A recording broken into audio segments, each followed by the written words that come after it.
സിനിമയിൽ നമ്മൾ വില്ലനും ക്രൂരനും ദുഷ്ടനുമൊക്കെയായി കണ്ടിരുന്ന ശ്രീ ജോസ് പ്രകാശിൻ്റെ മറ്റൊരു മുഖമായിരുന്നു മിഖായേലിൻ്റെ സന്തതികൾ എന്ന പരമ്പരയിൽ. ആ പരമ്പരയിലെ മിഖായേൽ നമ്മുടെ എല്ലാം ഹൃദയത്തിൽ ചേക്കേറി. മിഖായേലായി ജോസ് പ്രകാശ് ചേട്ടനെ അവതരിപ്പിച്ചത് ശ്രീ PF മാത്യൂസ് എന്ന എഴുത്തുകാരനാണ്. മാത്യൂസ് ഇന്ന് നമ്മോടൊപ്പമുണ്ട്. അദ്ദേഹത്തെ ഞാൻ വേദിയിലേക്ക് ക്ഷണിക്കട്ടെ.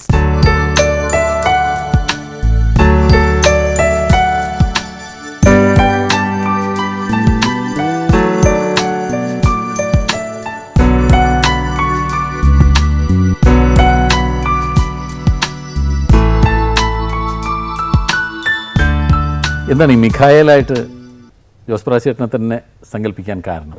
മിഖായേലിട്ട് ഞങ്ങൾക്ക് ജോസേട്ടനെ ഞങ്ങൾ വിളിക്കുന്നത് ബേബി ചായന്ന് പോലുമല്ല. ശരി. ടിപ്പിക്കൽ ലാറ്റിൻ ക്രിസ്ത്യൻ കൊച്ചി സ്ലാങ്ങിൽ ജൂഡ് ടിബേറ്റിയാണ് ആ സീരിയൽ ഡയറക്റ്റ് ചെയ്തത്. അദ്ദേഹം ജോസേട്ടനെ വിളിക്കുന്നത്. ഞങ്ങൾക്ക് ജോസേട്ടനെ അല്ലാതെ ബ്രാൻഡോയെ പോലും പോൾമിനിയെ പോലും മിഖായേലിട്ട് കാസ്റ്റ് ചെയ്യാൻ പറ്റില്ലായിരുന്നു. കാരണമുണ്ട്. അതിന് ഈ മിഖായേൽ ചെയ്യുന്നതിന് മുമ്പ് ഡോക്ടർ ഹരിശ്ചന്ദ്ര എന്ന് പറഞ്ഞൊരു സീരിയൽ ചെയ്തിരുന്നു. ഒരു ക്രൈം സീരിയലാണ്. അതെ. പക്ഷേ അതിന് ഒരു സോഷ്യൽ ഡയമെൻഷൻസ് ഉള്ള ഒരു സീരിയലായിരുന്നു. അതിലൊരു എപ്പിസോഡിൽ കുമ്പളങ്ങിയിൽ വെച്ചിരുന്നു. ടിപ്പിക്കൽ കുമ്പളങ്ങി സ്ലാങ്ങിൽ ഒരു കുമ്പളങ്ങി ലത്തീൻ ക്രിസ്ത്യാനിയായിട്ട് ജോസേട്ടൻ ചെയ്തിരുന്നു.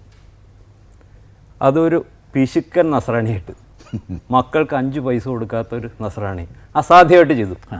അത് ടെലിവിഷനിലായതുകൊണ്ടും അത് അക്കാലത്ത് ദൂരദർശൻ മാത്രമേ ഉള്ളൂ. അത് ഒരൊറ്റ എപ്പിസോഡിൽ തീർന്നു പോയ കഥയായതുകൊണ്ടും മാത്രമാണ് അത് ശ്രദ്ധിക്കാതെ പോയത്. പക്ഷെ ഞങ്ങളുടെ ഉള്ളിലൊരു പെയിൻ ഉണ്ടായിരുന്നു. കാരണം ആ കഥാപാത്രം അത് കൂടുതൽ വളരേണ്ടതായിരുന്നു എന്നുള്ളൊരാഗ്രഹം ഉണ്ടായിരുന്നു ഞങ്ങൾക്ക്, എനിക്കും ജൂഡ് ടിബേറ്റിക്കും. പക്ഷേ ആ കഥ അത്രയേ ഉള്ളൂ, അതവിടെ അവസാനിച്ചു. പിന്നീട് മിഖായേലിൻ്റെ സന്തതികൾ എന്ന ഒരു കഥയുടെ അതിൻ്റെ ഒരു വിത്ത് മനസ്സിൽ വീണപ്പോൾ ആദ്യം ഞാൻ ജൂഡിനോട് ഈ കഥ പറഞ്ഞപ്പോൾ ഞങ്ങൾക്ക് ജൂഡിന് 2 കാര്യത്തിൽ നിർബന്ധം ഉണ്ടായിരുന്നുള്ളൂ. ഒന്ന്, കൃത്യമായിട്ടുള്ള ഒരാളെ മിഖായേലായിട്ട് നമുക്ക് കിട്ടണം. മറ്റൊന്ന്, ആ വീട്. ഇത് 2 കഥാപാത്രങ്ങളാണ്. വീടും ആ സീരിയലിൻ്റെ അതിനെ ശക്തി ഉണ്ടാക്കാനായിട്ട് പ്രേരകമായൊരു ഘടകമാണ്. ഇത് 2ഉം കൃത്യമായിട്ട് വന്നാലേ നമ്മൾ ചെയ്യുള്ളൂ എന്ന് തീരുമാനിച്ചു. പിന്നെ മിഖായേലായിട്ട് ഞങ്ങൾക്ക് മറിച്ച് ചിന്തിക്കേണ്ട ഒരു ആവശ്യം ഉണ്ടായിരുന്നില്ല. ജോസേട്ടൻ വേണം എന്നുള്ള കാര്യത്തിൽ യാതൊരു സംശയം ഉണ്ടായിരുന്നില്ല. പക്ഷേ ഒരു കുഴപ്പമുണ്ടായിരുന്നു. അതായത് ആ കഥ തുടങ്ങുന്നത് മിഖായേലിൻ്റെ മരണത്തോടെയാണ്. ഒരുവിധപ്പെട്ട ആളുകൾ സമ്മതിക്കില്ല. കാരണം ഈ ശവം കഴുകുന്ന ചെയ്യുന്ന അതിൻ്റെ ഫസ്റ്റ് ഷോട്ട് തന്നെ ഒരു ഇത്തിരി വാർദ്ധക്യത്തിലേക്ക് പോയിക്കൊണ്ടിരിക്കുന്ന, മരണം തൊട്ടടുത്ത് നിൽക്കുന്ന ഒരാളത് ചെയ്യുമോ എന്നുള്ളൊരു പേടി ആൾക്കുണ്ടായിരുന്നു. ഇപ്പോൾ ജോസേട്ടൻ പറഞ്ഞ വളരെ ഈസി ആയിട്ട്, അതിനിപ്പോൾ എന്തായാലും മരിക്കേണ്ടതല്ലേ, ഞാൻ കിടന്നോളാം, ഇതിനു മുമ്പ് ഞാൻ കിടന്നിട്ടുണ്ട്. പക്ഷെ ഇതിനു മുമ്പ് കിടന്ന പോലെയല്ല. അന്ന് മരണം വളരെ അകലെയായിരുന്നു. നമ്മൾ വാർദ്ധക്യത്തിലൊക്കെ അടുക്കുമ്പോൾ മരണം കുറച്ചുകൂടി നമ്മളോട് അടുത്ത് വരുന്നു. അപ്പം നമുക്ക് കുറച്ച് ബുദ്ധിമുട്ടുണ്ടാവും എന്നൊക്കെയാണ് നമ്മുടെ വിശ്വാസം. പക്ഷേ അദ്ദേഹം വളരെ കൂളായിട്ട് പറഞ്ഞു, എനിക്കൊരു കുഴപ്പമില്ല.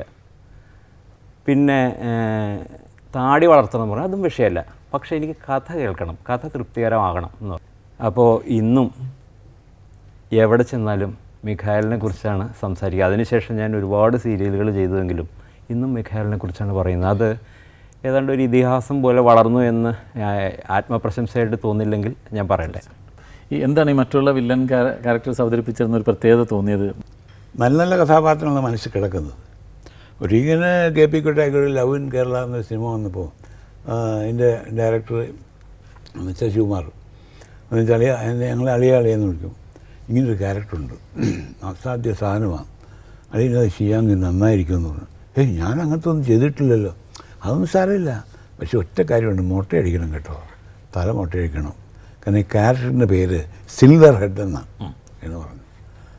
അല്ല, മുട്ടയടിച്ചു, ഞങ്ങൾ വിഗ് ഉണ്ടാക്കി തരാം എന്ന് പറഞ്ഞു. അത് ഞാനങ്ങ് സമ്മതിച്ചു. അങ്ങനെ മുട്ടയടിച്ച് ഇതങ്ങ് തുടങ്ങി. ഒരു പ്രത്യേകതരം കോസ്റ്റ്യൂമാണ്. അത് ഷോൾഡറൊക്കെ ഇത്രയും കാണും, ഒരു ബാരൽ ചെസ്റ്റഡ്, ഒരു ഇരുമ്പ് മനുഷ്യനെ പോലെ ഒരാൾ, സിൽവർ ഹെഡ്, മേക്കപ്പ് ഒരു സിൽവർ ആണ് തലയിലടിക്കുന്നത്, സിൽവർ കളർ, വെള്ളി നിറവാണ്. കണ്ടതിന് ഈ അതിൽ നമ്മുടെ അടൂഭാഷ വന്നൊരു ഇരുമ്പ് തടി കൊണ്ട് എൻ്റെ തലയിലടിക്കുന്നുണ്ട്. പക്ഷേ അടി കൊണ്ടതായിട്ടൊന്നും ഞാൻ ഭാവിക്കുന്നവരില്ല. പക്ഷേ എഫക്റ്റ് കൊടുത്തിരിക്കുന്ന മണി അടിക്കുന്ന പള്ളി മണി അടിക്കുന്ന ശബ്ദമാണ് കൊടുത്തത്. കാരണം സിൽവർ ഹെഡല്ലേ, അതൊരു അങ്ങനത്തെ സാധനം. അത് ചെയ്ത് അതങ്ങ് ആൾക്കാർക്ക് വളരെ ഇഷ്ടമായി. അത് നന്നായിട്ട് പോയി ആ പടം. അന്ന് മുതൽ പിന്നെ വരുന്നവരൊക്കെ വില്ലനായിട്ട് വിളിക്കാൻ തുടങ്ങി. സിനിമയിൽ പലതും സംഭവിക്കുന്നതാണ്.